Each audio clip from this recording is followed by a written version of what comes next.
नमस्कार, आप सभी का स्वागत डीडी न्यूज पर। आपके साथ मैं हूं मुकुल शर्मा। इस वक्त की बड़ी और अहम खबरें आपके साथ करेंगे साझा, लेकिन सबसे पहले नजर डालते हैं हेडलाइंस पर। कुलगाम मुठभेड़ में आतंकियों से मुठभेड़ में 2 जवान शहीद, एक आतंकी भी हुआ ढेर। 9 दिनों से जारी है मुठभेड़।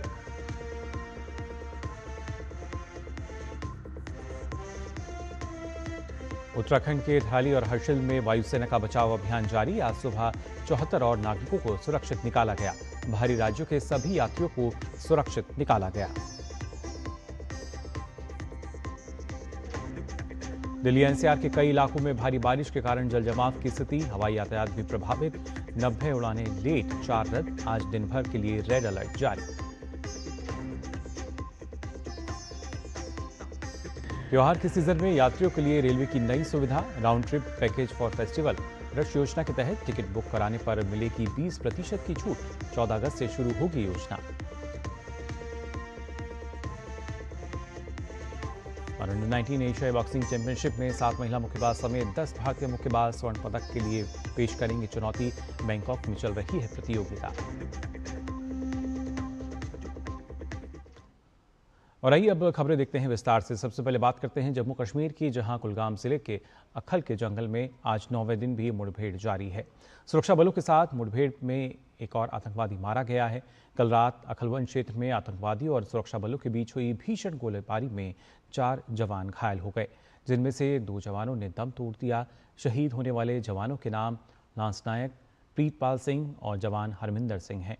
भारतीय सेना ने जवानों की शहादत पर संवेदना व्यक्त करते हुए कहा है कि सेना शोक संतप्त परिवारों के साथ एकजुटता से खड़ी है। सेना ने कहा है कि अभियान अभी भी जारी है। गौरतलब है कि 1 अगस्त से कुलगाम के अखल घने जंगलों में आतंकवाद विरोधी अभियान चल रहा है। पिछले 9 दिनों में अगर बात की जाए तो 2 आतंकवादी मारे गए हैं, जिनमें से एक के स्थानीय होने का संदेह है। अब तक इस ऑपरेशन की अगर बात करें तो घायल सेना के 9 जवानों में से 2 जवान शहीद हो चुके हैं। वहीं 7 जवानों का इलाज श्रीनगर के सेना के अस्पताल में जारी है। सेना के वरिष्ठ अधिकारी इस ऑपरेशन पर लगातार नजर बनाए हुए हैं। अखल के जंगलों में सघन तलाशी और कॉम्बिंग ऑपरेशन भी जारी है। अधिकारियों का कहना है कि यह ऑपरेशन अब अपने अंतिम चरण में है।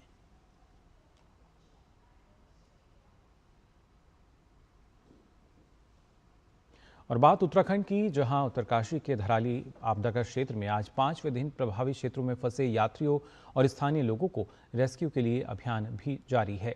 इसमें बड़ी संख्या में राहत कर्मियों के साथ हवाई सेवा, तकनीक और उपकरणों की मदद ली जा रही है। आज सुबह 9 बजे तक करीब 88 लोगों को रेस्क्यू किया गया।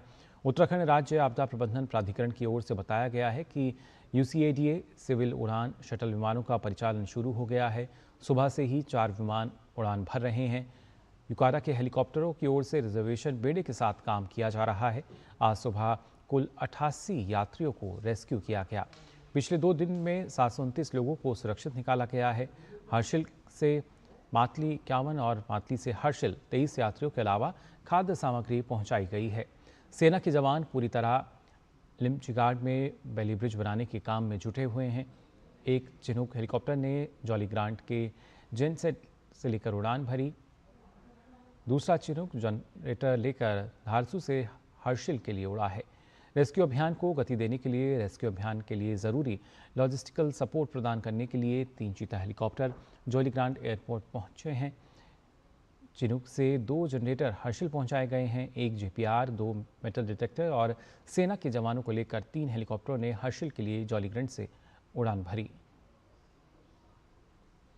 वायुसेना की और यूकाडा की उनके थ्रू कई जो हमारे यात्री बचे हुए थे उनको निकाल लिया गया है और साथ ही बहुत भारी संख्या में सप्लाईज, राशंस और सारी जो आवश्यक सामग्री है वो पहुंचा दी गई है। हर्षिल और धराली पर जो रेस्क्यू एफर्ट्स हैं उन्होंने भी काफ़ी तेज़ी पकड़ ली है। सारी टीम्स जो वहाँ NDRF की, इंडियन आर्मी की, ITBP की, उत्तराखंड पुलिस की, SDRF की, ये सभी टीम्स अब राहत बचाव कार्य में पूरी तेज़ी से ग्राउंड पे काम कर रहे हैं। और इधर जो चॉपर से इवैक्यूएशन के ऑपरेशंस हैं वो भी लगभग अब जो बाहर के यात्री हैं उनको निकाल लिया गया है। आज जितने भी शेष वहाँ यात्री बचेंगे उनको भी और जो बाकी लोग हैं लोकल्स उनको निकालने का पूरा प्रयास किया जाएगा। पूरी मशीनरी, पूरी ताकत उत्तराखंड शासन प्रशासन की इस राहत और बचाव कार्य में लगी हुई है। उत्तराखंड में मौसम साफ होने के कारण हेली ऑपरेशन में भी तेजी आई है, जिससे बड़ी संख्या में लोगों को धराली और हर्षिल में जो लोग फंसे हैं उनको लगातार निकाला जा रहा है। हेली पायलट से बात की संवाददाता नीरज सिंह ने। हिमालयन हेली सर्विस से कैप्टन राजीव दुआ इस समय हमारे साथ हैं। राजीव जी, अभी तो 2 दिन से मौसम साथ दे रहा है, कितनी सॉर्टी आप कर रहे हैं और अभी कैसा चल रहा है रेस्क्यू? हम परसों सुबह से यहाँ पे फ्लाइंग कर रहे हैं और परसों मौसम काफ़ी ख़राब था, काफ़ी चैलेंजेस थे, लेकिन कल से मौसम हमारा साथ दे रहा है और परसों से तकरीबन हम अब तक 15 से 16 घंटे के करीब फ्लाइंग कर चुके हैं और 30 से 35 ट्रिप हम यहाँ से भटवारी से हर्सिल की तरफ और नेलोंग की तरफ कर चुके हैं अब तक। अच्छा, आप लगातार कितने शॉटी हैं वो लगा रहे हैं और एक दिन में मैक्सिमम कितने लोगों को आप गंगोत्री, धराली या जो लोग हर्सिल में फंसे हुए हैं लेके आ पा रहे हैं? हम एक दिन में मैक्सिमम एज पर रूल्स 6 से 7 घंटे ही एक पायलट फ्लाई कर सकता है। उसमें हम तकरीबन 10 से 12 सॉटी एक दिन में कर सकते हैं और एक सॉटी में हम 5 से 6 लोग वहाँ से लेके आ सकते हैं। तो उसके हिसाब से तकरीबन 60 से 70 लोग जो हम एक हेलीकॉप्टर जो है वो ला सकता है। अच्छा, आप लोगों के कितने हेली लगे हुए हैं, कितने लोग आप लोग ऑपरेट कर रहे हैं? यहाँ पे इस समय टोटल 7 हेलीकॉप्टर, जिसमें से एक हमारे कंपनी से भी है और उसके अलावा एयरफोर्स और आर्मी के हेलीकॉप्टर वो अलग हैं।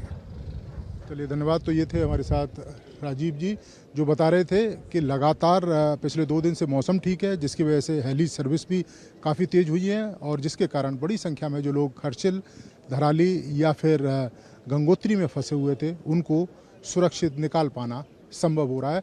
और अगर ऐसे ही मौसम बना रहा तो जल्द से जल्द वहाँ जितने भी लोग फंसे हुए हैं उन सबको सुरक्षित बाहर निकाल लिया जाएगा।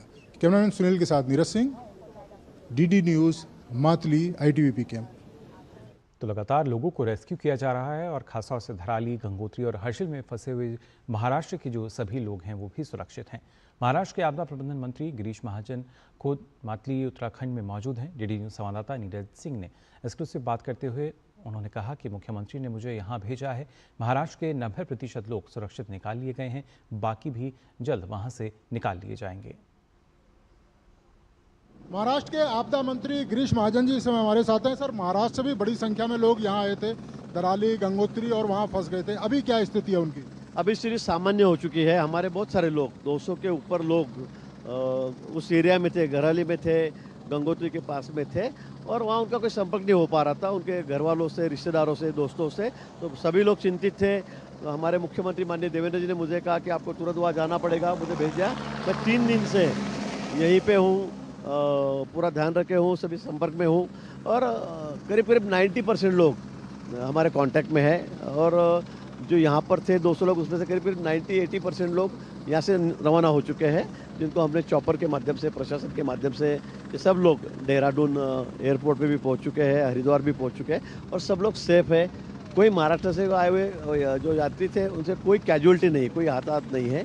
ये बहुत खुशी की बात है और यहाँ का विशेष रूप से मुझे कहना पड़ेगा कि यहाँ का प्रशासन, माननीय मुख्यमंत्री जी, यहाँ का प्रशासन या विशेष रूप से सेना, NDRF, SDRF, पुलिस, इन्होंने इतना अच्छा सहयोग किया है कि हमारे लोग तो तारीफ करते करते बिल्कुल थक गए कि मतलब इतना अच्छा पोलाइटली, इतना सहयोग मेरे ख्याल से उनको कहीं देखने नहीं मिला आज तक।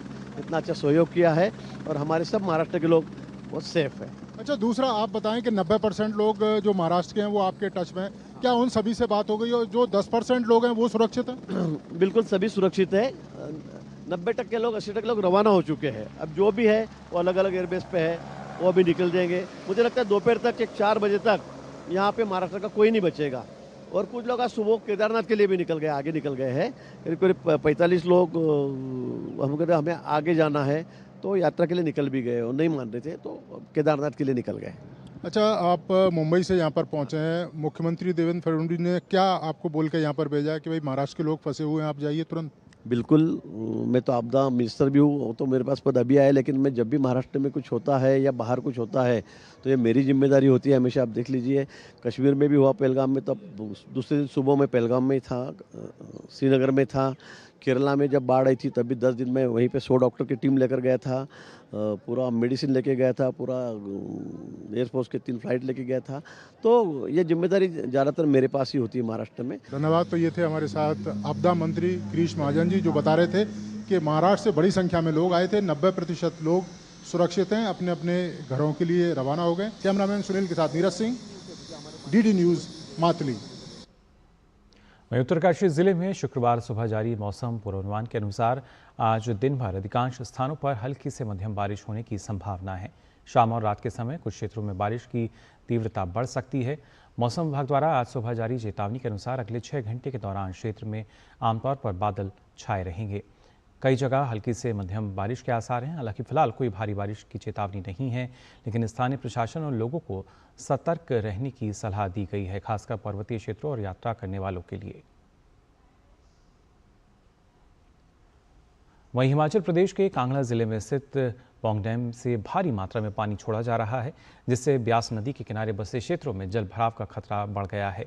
शुक्रवार रात से शनिवार तक डैम से करीब 60,000 क्यूसेक पानी छोड़ा गया, जबकि बीते 3 दिनों से औसतन 40,000 क्यूसेक पानी छोड़ा जा रहा था। ऊपरी क्षेत्रों में लगातार बारिश के चलते जलस्तर बढ़ने पर जल छोड़ने की मात्रा बढ़ाई गई है। इस स्थिति को देखते हुए प्रशासन ने स्थानीय लोगों को ब्यास नदी से दूर रहने की चेतावनी दी है। साथ ही कांगड़ा जिले से लेकर पंजाब के सीमावर्ती होशियारपुर तक अलर्ट जारी कर दिया है। प्रशासन हालात पर नजर बनाए हुए है और किसी भी आपात स्थिति से निपटने के लिए तैयार रहने को कहा गया है।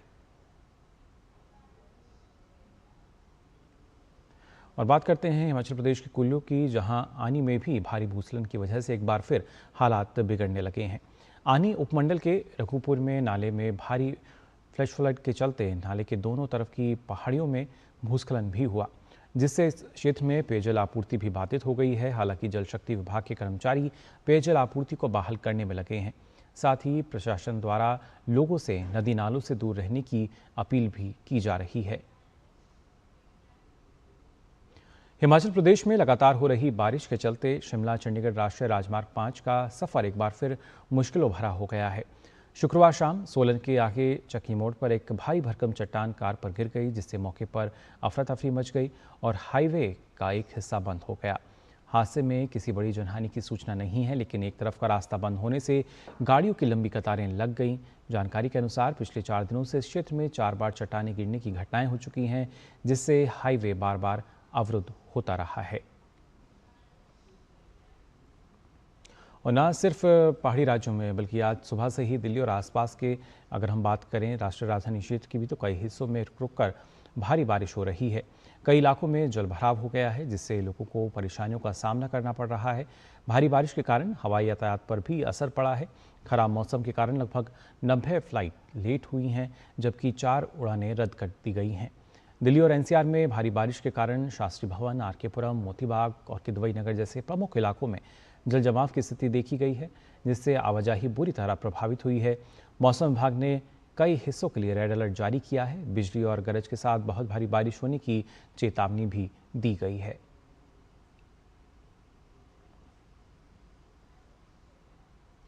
और एक अब अच्छी खबर देश के लिहाज से जब हम बात करते हैं, दरअसल देश का रक्षा उत्पादन रिकॉर्ड स्तर पर पहुंच गया है।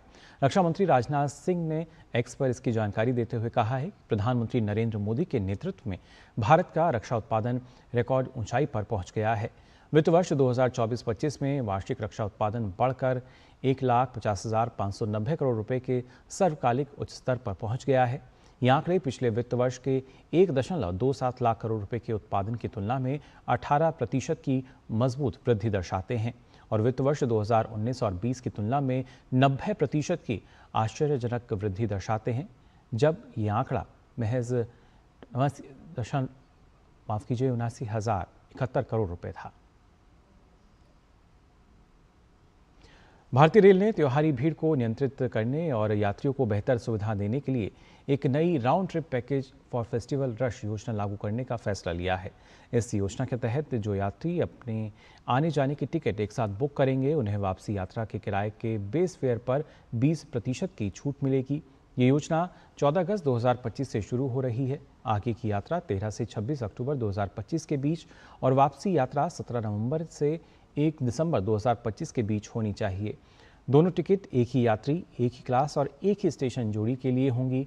केवल कंफर्म टिकट पर ही छूट मिलेगी। ये सुविधा सभी ट्रेनों, विशेष ट्रेनों सहित में उपलब्ध होगी, लेकिन फ्लेक्सी फेयर वाली ट्रेनों में नहीं। इस योजना में टिकट का रिफंड, संशोधन या अन्य जो रियायतें हैं वो मान्य नहीं होंगी। बुकिंग केवल एक ही माध्यम से करनी होगी, या तो ऑनलाइन या फिर स्टेशन आरक्षण काउंटर से। रेल मंत्रालय ने सभी जोन को इस योजना का व्यापक प्रचार प्रसार करने के निर्देश दिए हैं ताकि अधिक से अधिक यात्री इसका लाभ उठा सकें। और अगली खबर बिहार से भी जुड़ी हुई। दरअसल चुनाव आयोग बार बार कह रहा है कि बिहार की अंतिम मतदाता सूची में कोई भी योग्य मतदाता छूटने ना पाए और कोई भी अयोग्य मतदाता जुड़ने ना पाए। 1 अगस्त को जारी की गई बिहार की प्रारूप मतदाता सूची में कोई भी त्रुटि दूर करने के लिए आयोग ने लोगों, राजनीतिक दलों से उनके दावे और आपत्ति दर्ज करने की बात कही है। अभी तक किसी भी राजनीतिक दल ने एक भी दावा या आपत्ति दर्ज नहीं की है। दावा या आपत्ति की अवधि के 9 दिन हो चुके हैं। 1 अगस्त दोपहर 3 बजे से आज सुबह 9 बजे तक किसी भी राजनीतिक दल से प्राप्त दावे और आपत्तियां अभी तक प्राप्त नहीं हुई हैं। साधारण मतदाताओं ने भी 7,252 दावे या आपत्तियां दर्ज कराई हैं, जिनमें योग्य मतदाताओं के नाम को जोड़ने और अयोग्य नाम हटाने की मांग की गई है। इनका भी निस्तारण अभी नहीं हुआ है। 43,123 नए मतदाताओं ने फॉर्म 6 और डिक्लेरेशन फॉर्म जमा किए हैं। प्रधानमंत्री नरेंद्र मोदी कल कर्नाटक का दौरा करेंगे, जहां वे बेंगलुरु में विकास की कई योजनाओं की सौगात देंगे। इनमें खास है 3 नई वंदे भारत एक्सप्रेस ट्रेन और नई नम्मा येलो लाइन मेट्रो। बेंगलुरु से देखिए हमारे संवाददाता अभिषेक सिंह की रिपोर्ट। देश की रेल सफर में एक और ऐतिहासिक कदम। 10 अगस्त 2025 को मिलने जा रही हैं 3 नई वंदे भारत एक्सप्रेस ट्रेनें, जिसे प्रधानमंत्री नरेंद्र मोदी बेंगलुरु के केएसआर रेलवे स्टेशन से हरी झंडी दिखाकर रवाना करेंगे। पहली वंदे भारत ट्रेन बेलगावी से क्रांतिवीर संगोली रायण बेंगलुरु के बीच चलेगी, जो बेंगलुरु, तुमकुरू, हासन, चिक्कमगलुरु, चित्रदुर्ग, दावणगेरे, हावेरी, धारवाड़, उत्तर कन्नड़ और बेलगावी जैसे जिलों को तेज रफ्तार से जोड़ेगी। दूसरी वंदे भारत एक्सप्रेस अजनी, नागपुर से पुणे के बीच शुरू होगी, जिससे नागपुर, वर्धा, अमरावती, अकोला, जलगांव, नासिक, अहिल्यानगर और पुणे के यात्रियों को बेहतर कनेक्टिविटी मिलेगी। तीसरी वंदे भारत ट्रेन अमृतसर से श्री माता वैष्णो देवी कटरा के बीच चलेगी, जो अमृतसर, जालंधर, पठानकोट, जम्मू और रियासी के यात्रियों को तेज और आरामदायक यात्रा का अनुभव दिलाएगी। वंदे भारत है, ये हमारा फ्यूचर एक बहुत बड़ा प्रोडक्ट रहेगा इंटरसिटी ट्रैवल के लिए, जो आम आदमी की को दृष्टि में रखते हुए जो अमृत भारत ट्रेन्स है उसकी भी लॉन्च हो रही है। हम लोग वंदे भारत स्लीपर भी लॉन्च करने जा रहे हैं। ये धीमे धीमे एक बहुत इंपॉर्टेंट फ्यूचर के प्रोडक्ट हो जाएंगे और 2030 तक लगभग जो वंदे भारत के प्रोडक्शन है वो उसमें काफी इजाफा होगा। वहीं देश को 3 और नई वंदे भारत एक्सप्रेस ट्रेन की सौगात के बाद बेंगलुरु के लोगों को प्रधानमंत्री मोदी एक और बड़ी सौगात देंगे, यानी नम्मा मेट्रो की येलो लाइन की। इस 19.15 किलोमीटर लंबे मेट्रो कॉरिडोर पर हर 25 मिनट में 3 चालक रहित ट्रेनें चलेंगी। यह कॉरिडोर दक्षिणी बेंगलुरु में इलेक्ट्रॉनिक सिटी होते हुए आरवी रोड को बोम्मा संद्रा से जोड़ेगा, जिसमें 16 स्टेशन होंगे। इस नई येलो लाइन के शुरू होने से दक्षिण बेंगलुरु के औद्योगिक क्षेत्रों को बेहतर कनेक्टिविटी मिलेगी और लोगों को विश्व स्तरीय आरामदायक यात्रा का आनंद।